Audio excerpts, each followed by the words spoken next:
Okay, welcome to Kings and Kaisers. This is round 7, I think.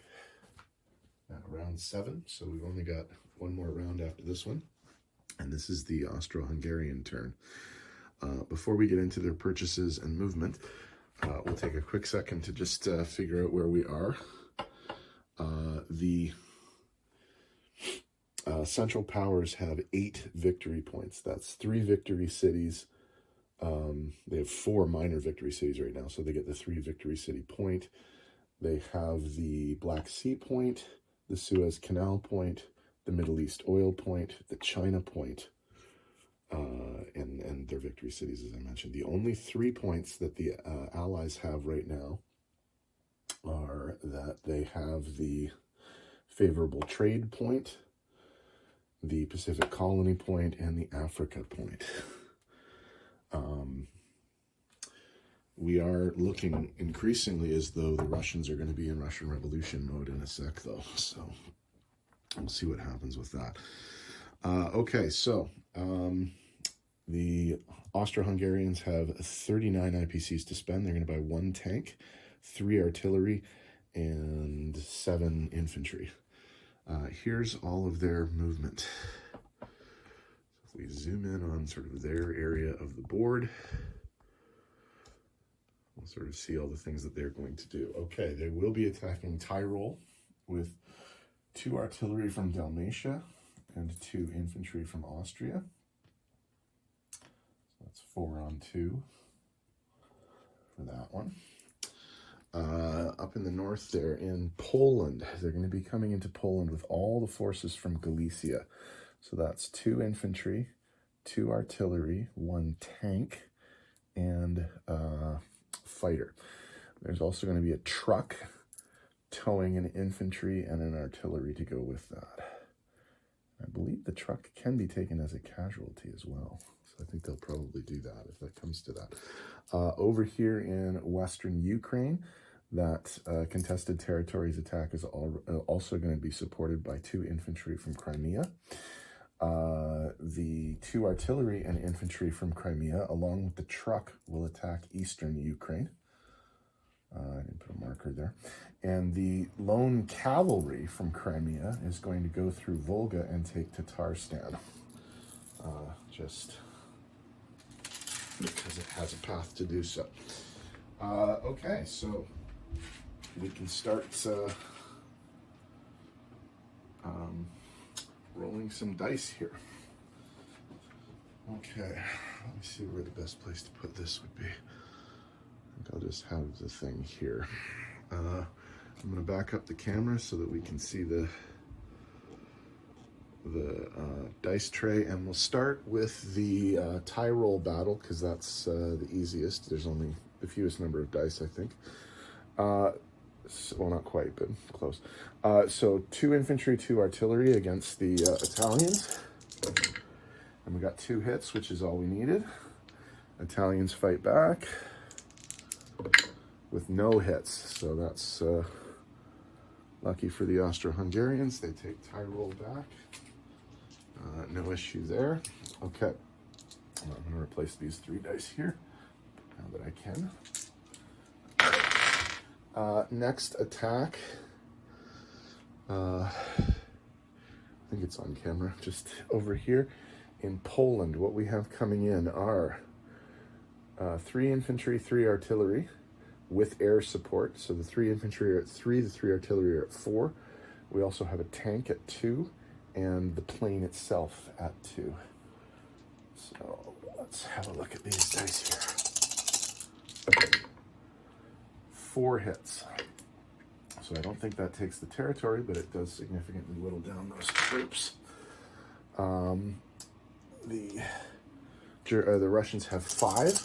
We ignore the first hit because of the tank, so whatever we got here is -1.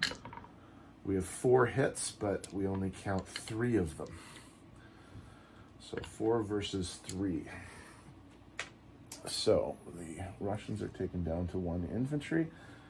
We take off 2 artillery, or 2 infantry, and let's take the truck as a casualty there. I'll just chip out that. Okay, so that's how that's going to be right there. Okay, next battle, Western Ukraine. We have 3 infantry and 2 artillery, so that's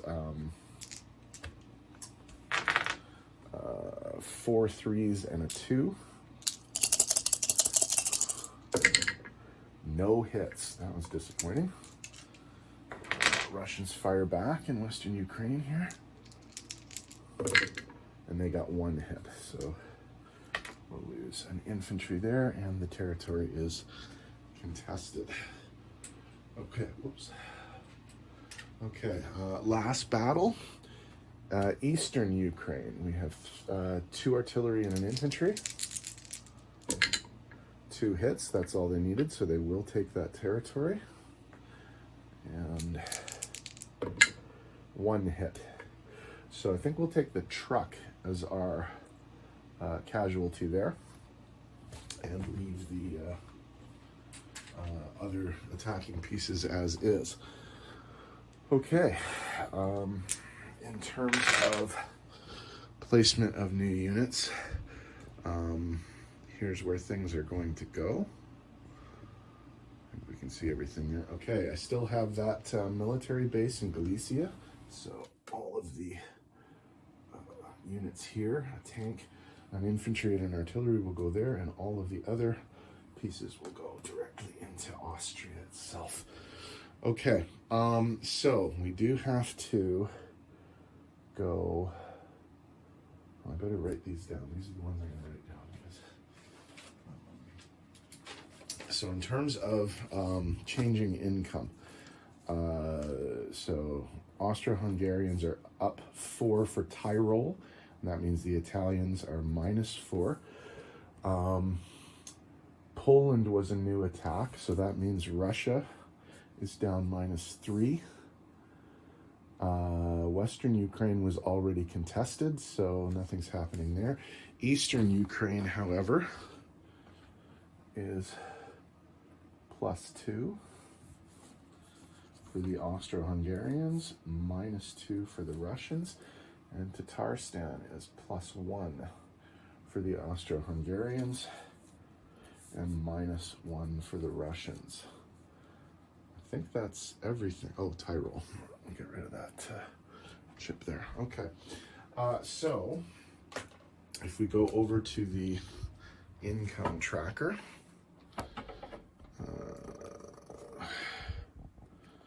zoom out a smidge so you can see that. Okay, income tracker. Austro-Hungarians are going to go up 4 + 2 + 1. So that's 4, that's 7. 1, 2, 3, 4, 5, 6. They're up to 40. Italy is down 4. 1, 2, 3, 4. Russia is down 6. So that's 22. 1, 2, 3. Whoops. 6, 16. Okay. Let's look and see if they get any of that. Poland, Romania, Crimea, Western Ukraine, Poland, Romania, Crimea. No, not yet. So we don't get that one. We don't get that one. We don't get that one. Okay, so no bonuses, but the Austro-Hungarians are up to 40. Just double checking, they're not convoyed anywhere yet. No, so that's good. So the Austro-Hungarians are going to get 40, and it's going to be the Russian turn next. I suspect the Russians at the end of their turn will be in the Russian Revolution for the last round of the game. So we'll see what that looks like in the Russian turn coming up next.